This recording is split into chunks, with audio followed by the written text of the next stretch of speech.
The Fullbringer Arc had such a unique theme and feel compared to the previous arcs of Bleach. For the first time, we're presented with Ichigo powerless and unable to protect. Ichigo as fully human.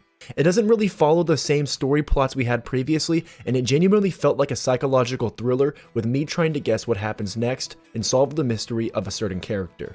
From the end of the last arc, I was really uncertain how Kubo could logically bring Ichigo's powers back and what would happen next within the story, but once more, he pulls off the impossible and answers these questions and concerns I had, making for a perfectly put together arc. If you're new to this series, we cover Bleach from a completely blind perspective of never having read the manga or seen the anime, and since beginning this story of Bleach, it's quickly become one of my favorite stories of all time. So if you're along for this journey or are new to this journey, thank you so much for the support and welcome. I truly can't believe we've already finished the anime, but don't worry, this video isn't the last of our series. I will be covering the rest of the manga as well. So if you haven't already, please drop a subscription and sit back and relax, because this is my blind review of Bleach.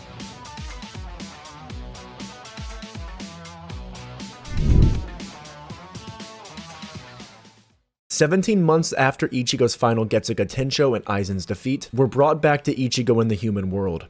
For these past 17 months, he's been fully human, devoid of any spirit energy and the ability to sense it.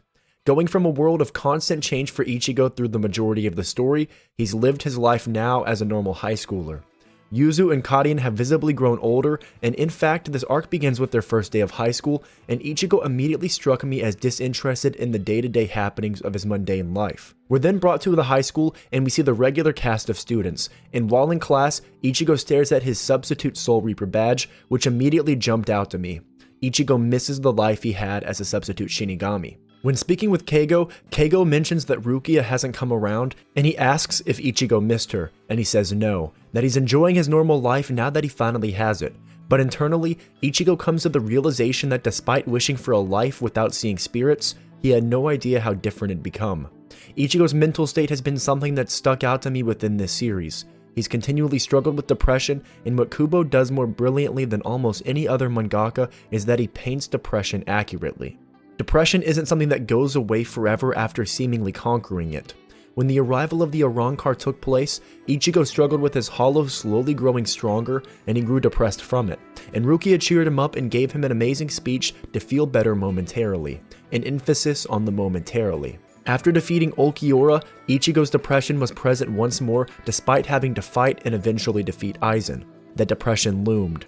Just like in the real world, depression is something that comes and goes, but it never fully leaves. As someone who's dealt with depression on and off my whole life, I find this storytelling element to be truly humanizing to Ichigo's character, and it makes me truly feel connected to him. This depression Ichigo faces is present throughout the entirety of this arc, and we truly see Ichigo at his lowest points. He sees Uryu, Chad, and Odahime all still going about their duties and defeating hollows, and Ichigo has to sit on the wayside. Despite this, Ichigo can still act heroic in his own right. He sees on the street a man who stole another's bag, and Ichigo chases him down, punches him, and returns the bag. Upon returning it, the man Ichigo returned it to asks Ichigo to grab some ramen, and Ichigo declines, and as Ichigo walks away, we see this individual remarking how cautious Ichigo Kurosaki is. Based on the tone of this character's voice and the music around the scene, he struck me as immediately having nefarious intent due to him obviously setting this whole act into motion. This character we're introduced to is none other than Kugoginjo, and he's a central focus of this arc, and until the final few episodes, I was truly unable to grasp what his motive and intent was. Design-wise, Ginjo looks phenomenal, and he aesthetically fits the look of a leader. I wish my hair grew in the way his does because he sports such a sick hairstyle. An odd theory I had when he was introduced was that he was potentially Ichigo's half-brother. His hair color and burly frame is really similar to Ishin's, but I was evidently wrong about this relation. Ginjo eventually arrives to a hideout of sorts to find what seemed to be his group, and he remarks that the new substitute Soul Reaper is an interesting fellow. Each arc, Kubo sticks to a character design theme for the groups we're introduced to, the Soul Reapers being Edo-Japanese themed, the Espada as Mexican outlaws, and now this group of what we'll learn to be Fullbringers, they don't have a central design theme, but I think that's intentional. Due to the nature of Fullbringers being humans, they as a result all look diverse and non-uniform. They're simply just humans. Although I didn't find most of their designs compelling outside of a few members, I believe their designs matched perfectly for their purpose within this story. All things seem to go fairly well in the high school life of Ichigo, at least normal for him. A gang comes after him to fight him, and he also has a super demanding boss who kidnaps him. Typical high school life. I found Ichigo's boss to be super comical, and although she's a minor character, every time she was on screen I smiled a bit due to her unruly and intense nature. While Ichigo is at her house, a man knocks on the door and he's revealed to be Ginjo, and it's an apparent coincidence that he came to the place where Ichigo works. He came to their business to do a background check on none other than Ishin, and this is the first moment we see some of the psychological ploys he uses to get Ichigo to join his organization. He taunts Ichigo, questioning if he knows all there is to know about his father and even Urahara, and this was an immediate red flag to me. He knows far too much about Ichigo and the world of Soul Reapers, and it was obvious his line of questioning was intentional to get Ichigo to start questioning all the things he's currently in the dark about. Before Ginjo leaves, he hands Ichigo a contact card with the business name of Execution, which is quite an ominous name for an organization. These questions and mystery that Ginjo suggests about himself and those closest to Ichigo, they set the tone for this arc being truly a psychological thriller. We're constantly presented with questions and mystery, and we can feel for Ichigo truly being out of the loop. His friends intentionally don't tell him much to keep him safe, but this lack of involvement for Ichigo is counterproductive. It adds to his feelings of helplessness and subsequently his desire to regain power, which leads him all into Ginjo's hands. Ichigo ponders on these happenings and his friends question the odd spirit energy around him, so they go to check on him and investigate if everything's okay with Ichigo. Uryu, in going to check on Ichigo, is followed and stabbed in the streets. The apparent individual who stabbed him was able to propel off any surface to move extremely fast, and he carried a book and he couldn't seem to keep his eyes off of it. Design-wise, he looked villainous and disinterested in all the happenings around him. I found Uryu being taken out so easily and being blitzed to be a bit far-fetched. In my eyes, he's a captain-level fighter, and not just that, he's one of the fastest individuals in the story. So him getting taken out so easily and at quick speed made me feel Uryu got the short end of the stick. Through this arc, Uryu, Chad, and Odahime, although in the story a great amount, really don't get to have that much spotlight in fights or development. I understand Chad and Odahime not having very many moments to shine for fights, but Uryu is a character who is a rival to Ichigo, but he doesn't feel that way through this arc particularly. Similarly, within the Execution group, the members don't have a ton of depth, and it's clear who the main focus is of the group. Kubo's choice in this makes it apparent to me he had a very intentional focus of this arc, that being Ichigo, Ginjo, and Tsukishima. And this makes sense. This arc is condensed and it doesn't suffer from every single character having to have their own drawn-out battle. The theme is central. Ichigo aims to get his powers back to protect those he cares about. And the incessant desire to regain these powers starts with the first domino falling within Uryu. This is followed by finding Keigo and Mizuryu beaten up by a local thug that Ichigo has to fend off, while the same man with the book looks on.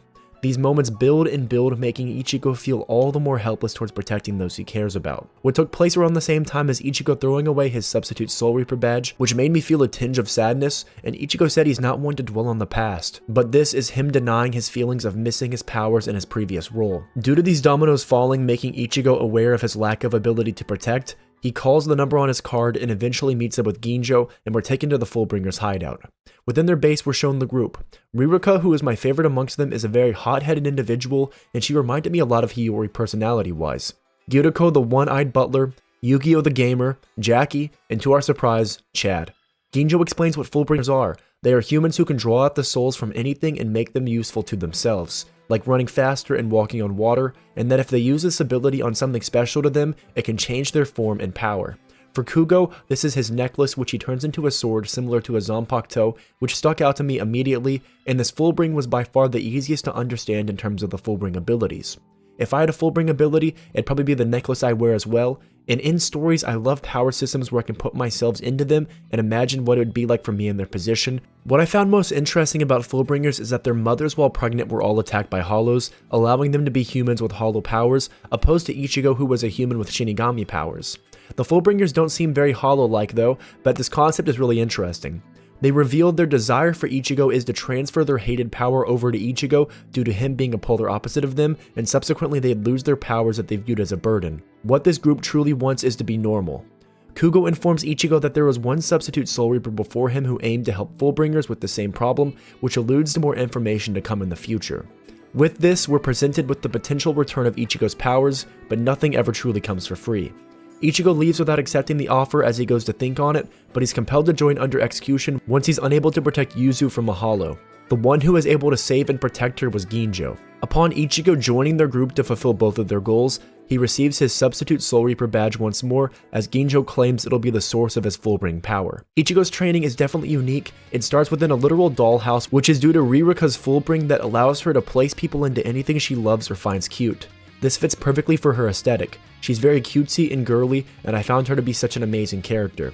She continually tries to hide her crush on Ichigo, and she insists that she doesn't care about Ichigo, which is in direct juxtaposition to her true feelings. She literally blushes and gets flustered every time Ichigo enters the room. In this dollhouse, Ichigo has to fight against a stuffed animal pig, who eventually transforms into a monstrous version of a stuffed animal due to Giriko's Fullbring ability that relates directly to time. In this dollhouse, the only way Ichigo is able to escape is through activating his Fullbring, and he's prompted to do so in a scene that really hit home to me. Chad tells Ichigo to think on when he was most proud being a Soul Reaper, to dwell on this pride to draw out his power of his substitute Soul Reaper badge. And Ichigo finally admits his feelings. He was proud at each and every moment. Every battle, struggle, and experience as a Soul Reaper he was proud of. Despite trying to deny his past, to deny his struggle, he misses who he was as a Soul Reaper, and this beautifully draws out his power. Through Ichigo's training, he continually grows his Fullbring power, and it's a gradual progression into an eventual Fullbring armor that mimics his Bankai. Just like his Bankai, it's a stat and speed boost that allows him to fight at a high level. After fighting Mr. Pig, Ichigo fights Jackie, and to be honest, it's usually hard for me to find abilities or powers that I think are silly, but Jackie's is literally just dirty boots. The dirtier her boots become, the stronger she gets. This ability is extremely ludicrous, and due to the sheer silliness of it, I found it genuinely comical, even though it wasn't intended to be funny, but my god, it was. While all this took place, Odahime was targeted by Tsukishima, and he goes to her apartment in such a chilling fashion. Everything about him is mysterious and dark, and he hardly shows emotion outside of smug arrogance, and he often doesn't even look up from his book. His bookmark is the source of his power, and he can create a sword from it similar to a Zanpakuto. This ability is called Book of the End, and I'd be lying if I said that wasn't a badass name for an ability. Odahime faces off versus Tsukishima, but it was one-sided. We see Odahime cut down in such a dark moment, but there was no physical blade that pierced her body, yet she reacts as if she's been cut down. So many questions came up with this ability, and more arose after Chad sensed something going on with Odahime, and Ichigo went with him to check on what happened, but they were far too late. When they found Odahime, she lied and said she just had a friend visiting her, and this is when the psychological element grew. Why would she refer to her attacker as a friend? Not only that, she lies to Ichigo to keep him out of the situation, which further drives Ichigo to pursue power and begin to question everything since he's essentially out on his own. Odahime confides in Chad she feels familiar to this man, and it leads Chad to ask Ginjo about this very odd power, which seems to be memory manipulation. Ginjo says that Tsukishima's power doesn't function in that way, which made me again have further questions along with us being told that Tsukishima killed the previous substitute Shinigami.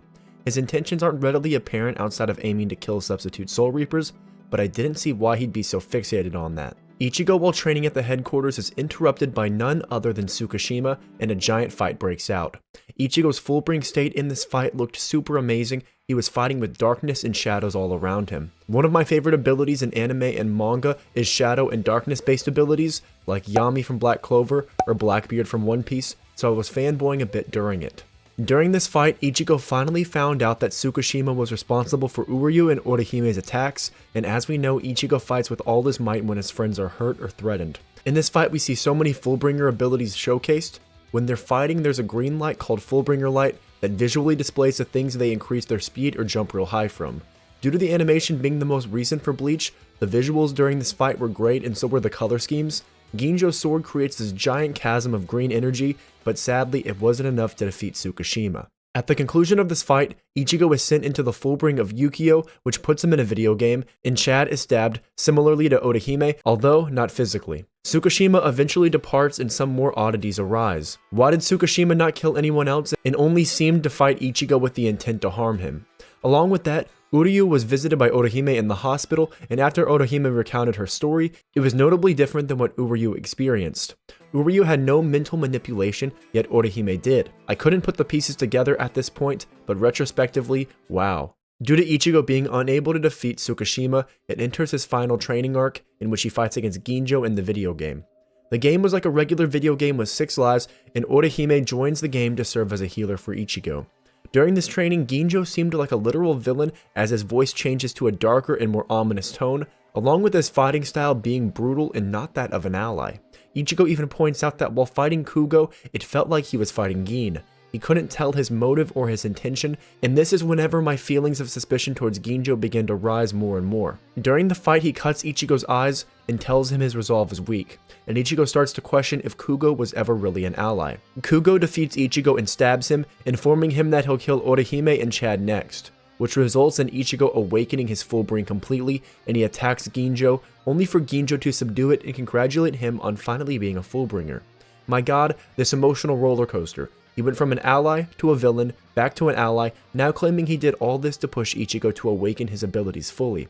However, I've never really seen this training style. Hell, Urahara didn't even go to these lengths to train Ichigo. In fact, his training was much more simplistic. Nonetheless, his Fullbring looks very skeletal and dark, which is a design I again love. While Ichigo's training took place, I was genuinely shocked and jumped out of my chair. We see a scene with Urahara and Isshin talking, and they tell a lieutenant that once they put their spirit energy into this device, the process will be complete, and the individual does so without hesitation, revealing themselves to be none other than Rukia Kuchiki. My god, how we missed her, and now she's a lieutenant. This is incredible. I knew that Isshin and Urahara were meeting together about Ichigo, and I never doubted their intention, but wow, I love to see that they had not given up on him. This makes the previous scene this arc with Ichigo being able to hear Rukia's voice while sleeping make much more sense. But at the same time, it led to my slight feelings of treachery towards Ginjo. He intentionally brought about the mystery and questions around Isshin and Urahara, but for God knows what, clearly their intentions have always been pure. With the Ichigo's Fullbring complete, he now trains his body physically as Ginjo says he wants him to go from a medium to an extra large, which I found enjoyable as I did the exact same shirt size change over the years of training. All things seemed pretty well up until this point. Outside of the few moments Kubo introduced as mysterious or questionable scenes, the arc had been relatively straightforward. But at this point, the climax of the arc ensues, and my anxiety while watching Bleach has never been higher. Rather than the psychological thriller aspect being a side part of the story, it's now fully in our faces. Chad and Odahime encounter Tsukishima once more, and while fighting him, Odahime begins to believe he was with them in Soul Society rescuing Rukia, and we see her memories completely manipulated with him in them, and the same thing happens to Chad. Ichigo, when coming home, finds his sisters there with open arms and cheerful, and none other than Tsukishima is in his living room. It felt like I was watching a horror movie play out as the sisters recounted that Tsukishima is their cousin and how excited they were to see him. And even Ichigo's friends from school arrive, who also seem so fond of Tsukishima with so many memories. All the while, Ichigo starts to lose his touch on reality. Everything around him isn't making sense, and he reacts as all of us would with anger and rage towards Tsukishima. Yet he's berated by his loved ones for his actions, and they question why he'd ever do that. Kubo did such an amazing job with all the dialogues happening at once, while Ichigo melts it down, giving such a horrific vibe to it. It's perfectly juxtaposed with Ichigo running through the streets in the rain and full of shock as he runs into Ginjo, who had the same thing happen to him with the rest of the Fullbringers. Seeing that the Fullbringers turned on Ginjo, it made me lose a lot of suspicion around him. After all, it wouldn't make any sense for his own allies to attack him. Tsukishima seems to have manipulated the memories of everyone around both of them into believing Tsukishima to be someone else, or rather, someone who's a part of their lives. Yet what rang in my mind is that Uryu wasn't affected. Why would his situation be so unique? Ichigo and Ginjo, in order to confront Tsukishima, go to his hideout, and what I found so unique from Ichigo is that Ginjo asked him if he'd be willing to kill Tsukishima, that perhaps it could restore everyone's memories. Ichigo isn't usually one for killing others, but Ichigo declares he'll kill Tsukishima, and this was again shocking. Typically in shonen, the main character isn't the one who kills anybody, yet right now, Ichigo's resolve to do so is evident, once more pushing the idea that this arc of Bleach is different than before. While entering this house in the woods, it again feels like a horror movie, and within the house all their friends are there. My god, if I was in Ichigo's shoes, I would have lost my mind. On the second floor, Ichigo fights against Tsukishima and seems to be winning, yet Odahime and Chad intervene, stopping Ichigo. His two eldest allies now stand against him. The fight progresses and Ginjo is stabbed while saving Ichigo from Tsukishima, yet there doesn't seem to be any memory manipulation that took place when that happened, suggesting a potential time frame for his ability to take effect. Uryu eventually arrives, and due to the psychological effects of everyone being manipulated, Ichigo's unable to trust Uryu as Uryu tells him to get out of the way. Uryu stands with his ability ready to fire because his target isn't Ichigo, it's the man who attacked Uryu, none other than Ginjo. My god, I know based on the video it's clear I had some suspicion towards him, but in this moment it was literally just a suspicion while I was watching and reading. After he took the hit for Ichigo, I never suspected him to be the overarching villain of this story, and of course there were moments to suggest he had something to do with it, particularly with Uryu's memories not being manipulated, but holy hell, this was an intense shock whenever I first watched it. What added to the shock is that it felt like light Yagami forcing himself to forget some of his own memories, except in the case of Ginjo, he orchestrated it so that Tsukishima would make him forget his own memories and the circumstances that transpired, along with the rest of the Fullbringers, making it that much easier to fall into the plan perfectly. With Tsukishima cutting Ginjo, he was back to the mastermind villain he has always been. Tsukishima's ability allows him to not just manipulate memories of others, but place himself into the past of others, subsequently being able to know almost all the individual's memories as if he was there with them, because in their head, he literally was. I guess we can thank Tsukishima for helping defeat Aizen, otherwise Bleach would have ended much sooner. This ability is actually by far one of the scariest of the series. I have a very irrational fear of loss of memory and forgetting things in general, so if I was affected by this, it would truly be my worst nightmare. Ginjo then reveals his true plan, to take Ichigo's Fullbring and powers, which is exactly what he does. The scene had Ichigo in some of the most despair we've ever seen him in, screaming in pain and agony. He had now regained his powers, only to lose them once more. His family now with their memories manipulated, he's defeated, hopeless, and full of despair. We see his soul within the flooded world that we saw within the previous arc, demonstrating the depth of hopelessness and despair, but despite this, it made me feel like Zangetsu still existed somewhere. I felt for Ichigo while we heard his visceral screams, and despite his agony and lack of power, he refuses to be defeated, he refuses to accept what just happened, and he tells Ginjo to give his powers back. He screams this out despite being helpless. The thing is, he wasn't helpless. He stabbed through the chest with spirit energy, and we see Rukia, Urahara, and Isshin arrive. What perfect timing. They had never given up on returning Ichigo's powers. It just took time to do so and develop this tool by Urahara. Ginjo tells Ichigo that Rukia's powers aren't enough to return his Soul Reaper abilities, and Kubo calls his bluff. It's not just her powers, it's the powers of so many Soul Reapers, Urahara's, Isshin, Renji, Hitsugaya, Kenpachi, Byakuya, and even more, and they arrive on the scene. I fanboy a lot in Bleach, but this scene I fanboyed at so hard. Ichigo, who had faced being by himself and out of the loop, powerless, now his allies arrive to help him, to remind him that he is the substitute Soul Reaper of Karakura Town. This then ensues in the final matchups of the arc, and I will say, the matchups weren't close at all. Kenpachi in fact literally one-shots his opponent. Nonetheless though, the intent of the Fullbringers was to take Ichigo's abilities from the start, and they share them amongst themselves during the fight. Ichigo's abilities give them this hollow-esque armor that Ichigo possesses, but only pieces of it. The opponent who was most threatening was Tsukishima, who oddly had a bit too similar of hair to Byakuya, and during their fight, he pushes Byakuya to think on his feet and adapt his strategy, resulting in a win. Through these fights, we see a little bit of backstory for each character, but they weren't super in-depth, but all of them seemed to suffer from loss and being different from everyone else. Ririka emphasizes this in her dialogue with Rukia about survival of the fittest, that the concept is incorrect. Rather, the weak flock together to suppress those different or stronger than them. She felt oppressed by society as a Fullbringer, and I can empathize with what she said, but they were clearly manipulated along the way by Ginjo. Ginjo in his fight versus Ichigo was literally a budget Ichigo versus once again Shinigami Ichigo. Ichigo had a new design through sporting some of the characteristics his Fullbring possessed, due to him awakening that aspect of his power, and Ginjo was clad in armor similar to Ichigo's and even had his own Getsuga Tensho. Given Ginjo is a Fullbringer, and Fullbringers have hollow characteristics, it made perfect sense for his Bankai to be hollow in nature, and I can't emphasize enough how cool he looked in his Bankai state. In their fight, Ginjo reveals his hatred for the Soul Society, and that all along the substitute Soul Reaper's badge existed to monitor and control the spirit energy of those they were given to. Ginjo gave Ichigo this information thinking it'd sway him away from Soul Society, and we get Ichigo's answer on where he stood. Rather, his answer was actually a Bankai, which my god, I missed hearing, but his Bankai was actually his answer that the Soul Society wanted. The captains and lieutenants minus Rukia began to leave as they feel they've been answered. Ichigo doesn't submit to Kugo's attempt to sway him from Soul Society, and that's the answer that they wanted. Ichigo defeats Ginjo, and in doing so, we see Ginjo question if things would have been different if Ichigo was the first substitute Soul Reaper.